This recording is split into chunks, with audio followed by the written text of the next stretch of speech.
And what is up, everyone? Welcome back to the channel. It is the Beast on. I'm the Beast, Brian London. Do me a favor before we get to the content of the video, Miami against Georgia Tech. Do me a favor, subscribe to the channel. Hit the subscribe button. Right next to subscribe is a bell. Hit the bell. That'll notify you when new videos come down.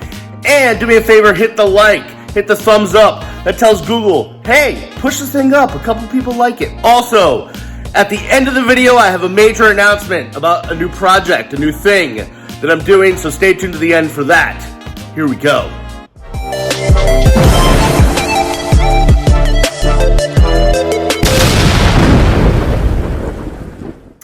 All right, everyone, Miami beats Georgia Tech in what was an ugly game, but a win nonetheless. 33-30 at Hard Rock Stadium. Miami moves to 5-4, above 500, and 3-2 in ACC play. And here are my thoughts. Georgia Tech is not good. Okay, they're not good. Their passing game is abysmal. They don't have a good quarterback. They're not good. Their pass defense is not good. But Miami got the W. It was ugly. I think there was like 3 fumbles in 10 minutes of game clock time. It was a messy situation for the Miami Hurricanes, but they prevailed. And right now, that's good enough, I guess. So let's get into my thoughts from the game. Obviously, the sloppiness can happen. The fumbles, Rambo, Knighton, and everybody else that contributed. Rambo almost had another one. It just can't happen. That will put your defense in bad situations. That will give the other team opportunities. If we played any other team aside from Georgia Tech yesterday, it would have been an L. But Miami lucked out in their competition. Oh, timeout! The hat. You're wondering, what's up with the hat, Beast? I mean, not the most fashionable, but cool. It's got the alumni sticker on the back. It was homecoming yesterday. I'm a proud alum. I want to give us a big shout out, big props. Mr. Fabulous. He is a diehard Canes fan, an alum, and lives out on the West Coast. He was in town yesterday for the game, brought his friend Bruce, his son. His son was wearing a Fire Manny shirt. We'll talk about that in a few, but they brought me a hat. So I told them I would wear it, man. I get a gift. I'm gonna show it up. So that's the hat. There we go. All right. Here's my thoughts on the game yesterday. I thought that Miami played sloppy. Miami played ugly. They made some plays when they had to in order to pull out a win. And I think my overall, yesterday I left the stadium and my overwhelming thought as I was driving home,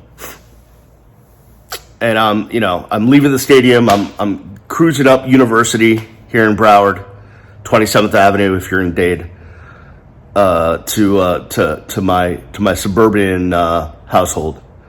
And I'm just thinking, I can't believe this team has pulled off 3 wins in a row. They were 2-4. They were dead and buried. Manny was on the cusp of being gone by everybody. And here they are at 5-4. And there's not a team on their schedule they can't beat, right? Of everyone that's left. Florida State, Virginia Tech, and Duke. I mean, they are capable of beating all 3 of those teams. And so I just find it really amazing and a good story, because I think in the past, the players under previous regimes, after a start like that, after the swarm around this team, the players would have given up on this coach, on a coach. And I think it's interesting to me that for whatever reason, whatever goes on behind closed doors, and, I'm not down there every day like I used to be, and certainly the access isn't what it used to be. A lot of it's over Zoom, all of that stuff. we don't get as close to the players. We don't get to, pull them off to the side and have private conversations like we used to. So I don't know what's going on behind closed doors. But certainly there's something about this team and their connection to this coaching staff that made them want to fight, and they're fighting. And I think, especially the freshmen, because they don't know any better. And so they're just playing their asses off. And I think it's great. I think this duo in the defensive backfield of the Williams brothers, Tay, and did I just blank? I just blanked. How can I blank? What is happening to me? I know you're all shouting at the screen right now, but I'm not going to do it. How can I forget James? I'm old. James and Avante Williams, what a duo, man. And I think the defensive backfield depth and talent is bright for the future. I think Miami needs to work on the upfront situation. The linebacker play is miserable. It's horrible. We knew that it was going to be depth-wise not strong coming into the season, and it's played even worse. And I feel like there needs to be at least a coaching upgrade and probably a move to the portal on the linebacking position. We'll get into that in a second. Offensively, you look at yesterday where Rambo comes in, he pulls off 7 receptions for 210 yards and a touchdown. That is the 4th player in Miami history to have a single game total of 200 yards receiving or more. The last guy was Philip Dorsett, like in 2014. Okay? 4 times in Miami's history, despite all the great receivers that have come through here. Rambo is 14 catches away from tying Leonard Hankerson's single-season record for catches. He's going to break that. In 3 games, he's got to get more than 14 catches. I would hope so. And it's just amazing. Jalen Knighton yesterday, 32 freaking carries. I don't know if that was necessarily the plan coming into the season, but 162 yards and, again, a touchdown. Tyler Van Dyke, this dude is calm, cool, collected, and confident, man. The 4 C's. He is the deal. 22 of 34, 389, 3 touchdowns, no interceptions. He doesn't make very many mistakes. Actually, correction, the interception on the 2-point conversion. He doesn't make many mistakes. He did make one yesterday with that throw. I think I counted 2 other throws that were questionable yesterday. I was kind of keeping track of bad throws made by. He doesn't do it often. So I love Tyler Van Dyke in that he makes really quick decisions, he gets rid of the ball quickly, and he generally makes good decisions about where he throws the football. And yesterday you saw him tuck and run if there was nothing out there. I really like Tyler Van Dyke, and he's nice and big and stout, which brings me to the play calling and the frustration that is 3rd and short, 4th and short, and running right up the gut from the shotgun. It's crappy. It's horrible. It's bad play calling, bad design, bad everything. Now, I think the offensive line's been playing pretty well and have really come into their own. I think it's actually underrated, the offensive line's play. I think it's not talked about enough. I think it's not written about enough. I think this offensive line has played pretty well. They've protected the quarterback, and they've opened up holes for Knighton. But you're just asking too much of an offense to go run up the middle against a defense that pretty much knows that's what you're going to do because you've shown it on tape from the shotgun. And to that point, a couple things happened yesterday after the game in the press conferences. One, when asked about 3rd and 1 and 4th and 1, the look on Manny's face was one of someone who had just digested something that he knew had several million traces of salmonella poisoning. Like, he knew whatever he digested, he knew he was going to have severe discomfort in the bowel region. That was the look on Manny's face. And he basically said, yeah, we're working on those situations this week. And the way I read through that was like, I don't know why the hell Rhett Lashley called that, but we're not doing that again, and we're going to get to the bottom of that this week. So that was one kind of eye-opening comment that got me thinking, all right, all is not well in this relationship between Manny and Rhett. Not that they're not buds or friends or getting along, but there's some friction there. And I feel like that was an interesting comment. Another comment was when I asked Manny about Jalen Knighton and 32 carries, he said, well, that obviously that's not the plan, and I don't like that, and we're going to work on that. And I feel like that was also kind of a shot at Rhett, like, hey, bro, like, get your side of the ball together. We're not handing the ball 32 carries a game. Now, Jalen, in his defense, came out and said, listen, give me the ball. But every running back's going to say that. He's like, I'm not tired, I'm good.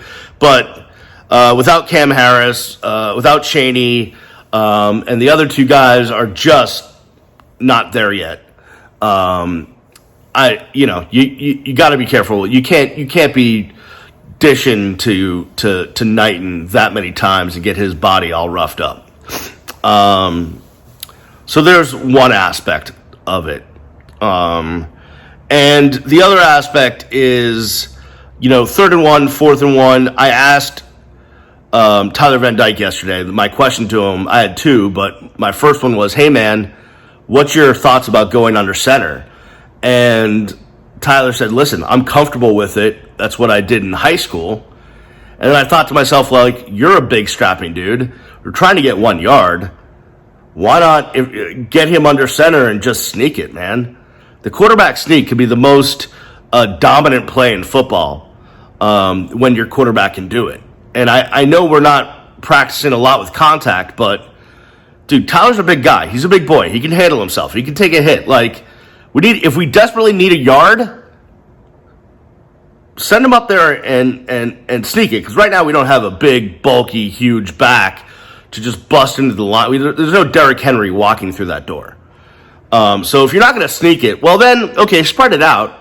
Make them think you're going to run, and then hit a slant or something to pick up that 1 yard. But this whole, we're going to run up the middle on 3rd and 1 and 4th and 1 is asinine, in my estimation. But, otherwise, it was good to see Mike Harley get a couple of big grabs. It's always good to see Mallory get involved. And Arroyo had the other fumble. But, I think offensively they did enough yesterday. And again, it comes down to Tyler Van Dyke is your boy. I feel like I'm Zazzo now. He's your boy. Tyler Van Dyke's your boy. And I just love his personality. I love his leadership, and he's the 4 C's. He's calm, cool, collected, and confident. And that's what you want from a quarterback. And I know people are complaining about his deep ball and it's short. And yeah, you know what? Go back and watch Gino and Ken and all the quarterbacks that Miami's had. And some of them have had deep balls that didn't travel as far as others. Stephen Morris could throw the ball from here to somewhere in Fiji, and that's great. But not every quarterback can chuck the deep ball that far. I think Tyler's got a stronger arm than a couple of guys. But, you look at Gino and Ken, they threw a lot of deep balls, but look at their receivers and speedsters. And I guarantee if you go watch tape, you're going to find times when the balls were underthrown, but those guys caught it and then made plays. I can think of a play at Florida State. Dorsey throws deep to Santana Moss. Moss comes back and gets it, grabs it, and then goes and scores a touchdown.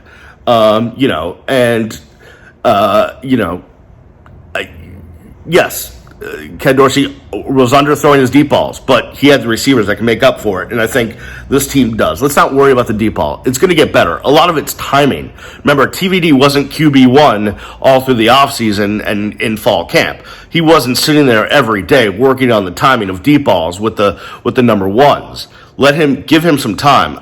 If he's QB1 going into the season next year, I guarantee you that's a spot that has improved. So, let's go from there. So, need an upgrade at linebacker. Where are you going to go? You're going to go to the portal. Need upgrade at a rush end position. Where are you going to go? You're going to the portal. Miami is going to have to go to the portal, especially on defense. They've got to go get experienced players in this portal, especially because recruiting-wise, numbers are not going to hit 25. So they're going to have to go get some experience there. But that's the wonders of the new way of college football, right? You see a deficiency in a position, you're able to go to the portal and go get that position. And so I think that's what they'll probably do. Hopefully what they do at linebacker and on the rushing side of things. And as far as linebacker coach and Patke and special teams, first of all, listen, Borregales misses a field goal. Don't blame Patke. Patke's not teaching Borregales how to kick. Every kicker has an outside kicking coach that they work with. Okay? Patke is a special teams coordinator in the sense that he delegates who coaches what. Someone's on punt protection. Someone's on, running down for kicks. They each divide up the special teams responsibilities. Patke's responsibility is to organize it all. So, whatever. But as far as the linebackers go, yeah, we need to improve there. And I wouldn't be against Manny going out and getting a defensive coordinator who could also coach linebackers. Do you happen to know anyone? I'm just going to play a hypothetical. You're probably not going to like it. I'm not sure I like it. It's just came into my mind right now. But there happens to be a guy. He's kind of just an analyst up in Florida State. He's been a defensive coordinator, Broyles Award winner, and coaches linebackers and played linebacker at the University of Miami. If you can think of his name, maybe it's an option. Maybe he never comes back here. I don't know. Just throwing it out there. Completely hypothetical. All right. So Miami gets the win. Now it's Florida State week. Going to Tallahassee. 3:30 kickoff at Doak. And I know Florida State has gotten better since they were complete trash at the beginning of the year. They still have a strong defensive front.